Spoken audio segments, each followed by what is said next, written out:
Mari kita berdoa.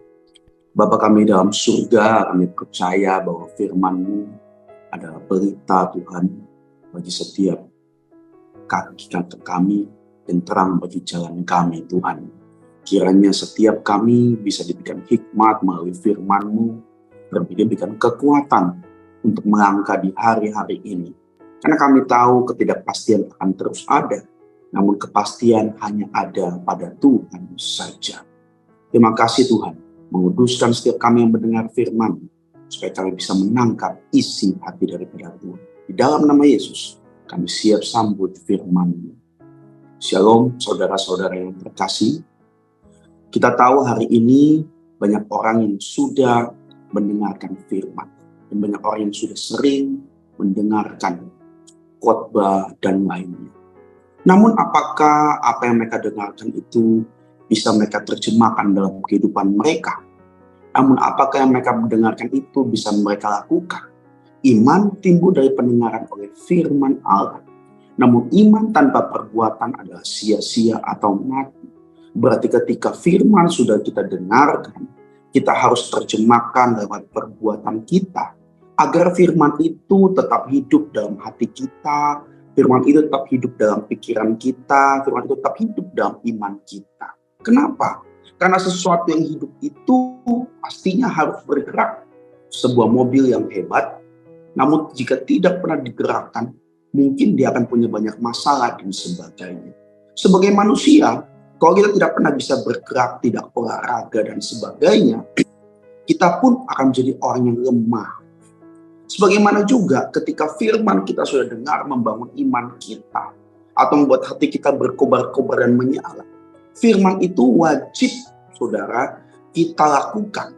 Supaya firman itu menjadi terjemahan dalam kehidupan kita, bisa dilihat oleh orang sebagai suatu kitab yang dibaca tertulis. Karena firman Tuhan juga berkata, demikianlah hendaknya terangmu bercahaya di hadapan orang, supaya orang yang melihat perbuatan baikmu memuliakan Bapamu di surga. Mari kita baca firman Tuhan dalam ayatnya, Kisah Para Rasul 16 ayat yang ke-14. Seorang dari perempuan-perempuan itu yang bernama Lydia turut mendengarkan. Dia seorang penjual kain ungu dari kota Tiatira yang beribadah kepada Allah. Berarti orang ini, perempuan ini sudah biasa beribadah. Oke. Tuhan membuka hatinya sehingga ia memperhatikan apa yang dikatakan oleh Paulus. Ada background cerita di mana Rasul Paulus bertemu sekumpulan perempuan, saudara, waktu dia masuk satu gerbang kota, dan di situ dia bertemu dengan salah satu orang yang bernama Lydia. Paulus memberitakan tentang firman Allah, memberitakan tentang Yesus. Namun pada saat itu ada hal yang menarik. Ada satu perempuan, dia sudah biasa beribadah kepada Allah. Namun yang ada kata yang menarik dan dikatakan Tuhan membuka hatinya.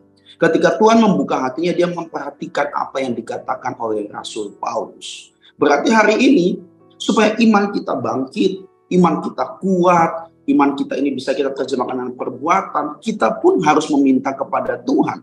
Terkadang kita cuma sering meminta Tuhan membuka jalan atas kehidupan kita, membuka jalan atas usaha kita, membuka jalan atas keberhasilan kita, membuka jalan atas karir kita. Namun terkadang kita lupa meminta kepada Tuhan, Tuhan bukalah hati saya, supaya saya bisa mengerti firman-Mu. Dan firman-Mu itu bisa saya terjemahkan dalam kehidupan saya.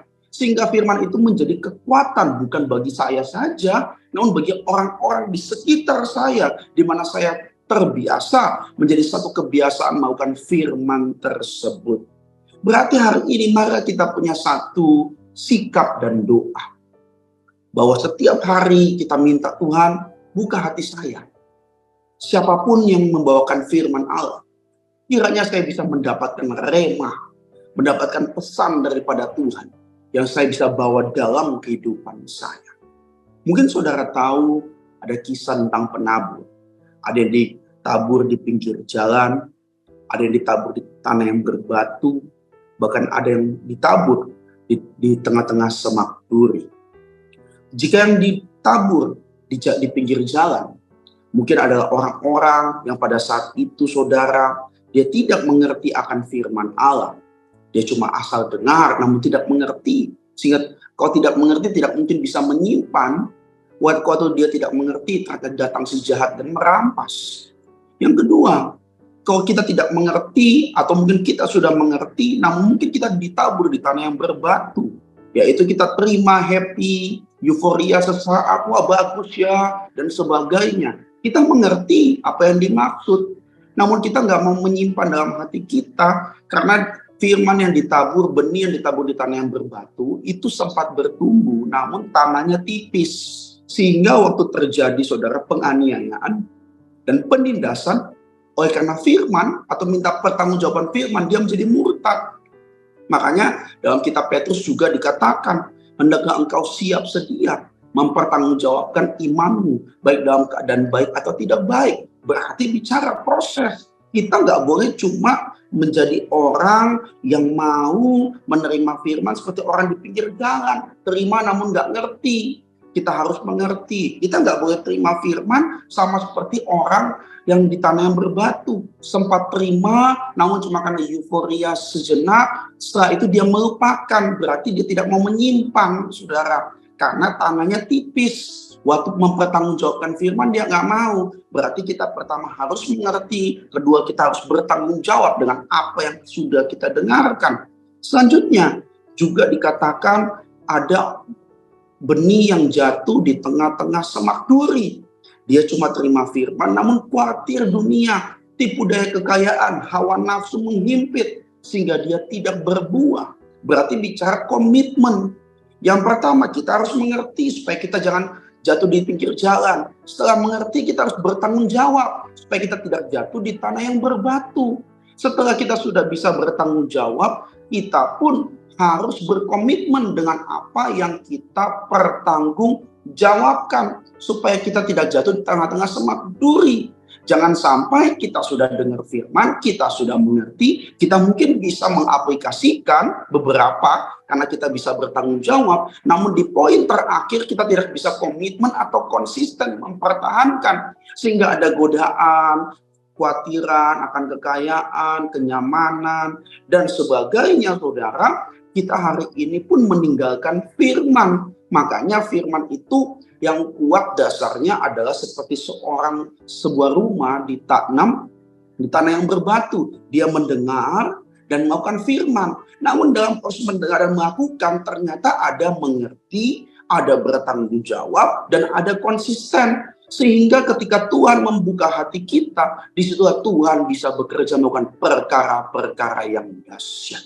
Saudara, saya tutup dengan satu ayat, Yohanes 5 ayat yang ketiga.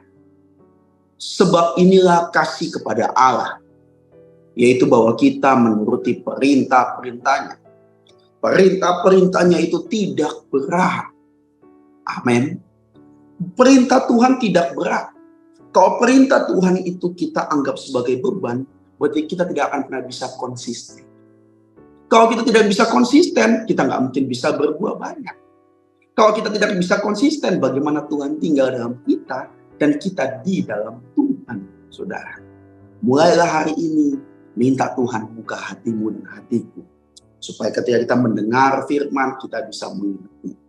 Apa yang sudah kita pelajari dan kita mengerti, kita harus bertanggung jawabkan.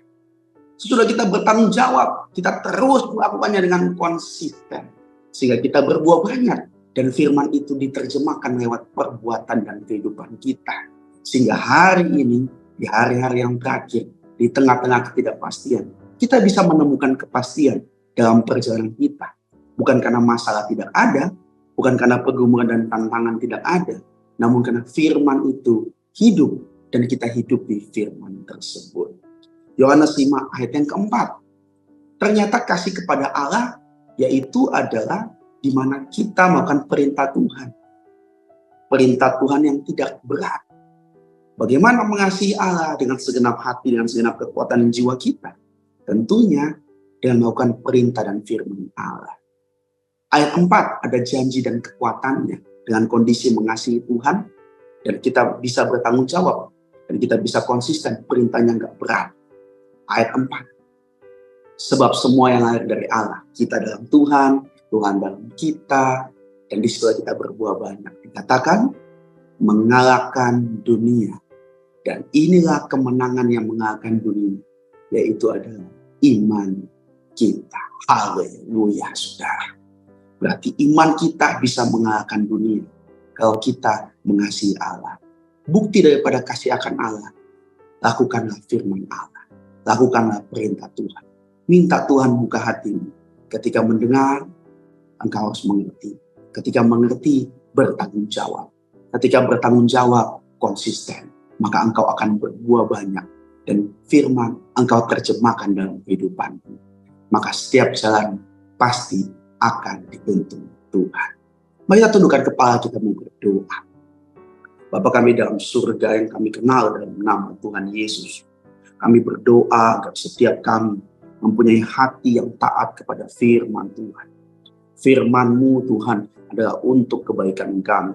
Karena firman-Mu mengandung janji. Walau terkadang kami tidak mengerti, tapi pimpinlah kami untuk tetap mampu melakukannya. Mari saudara dekapkan tanganmu di dada.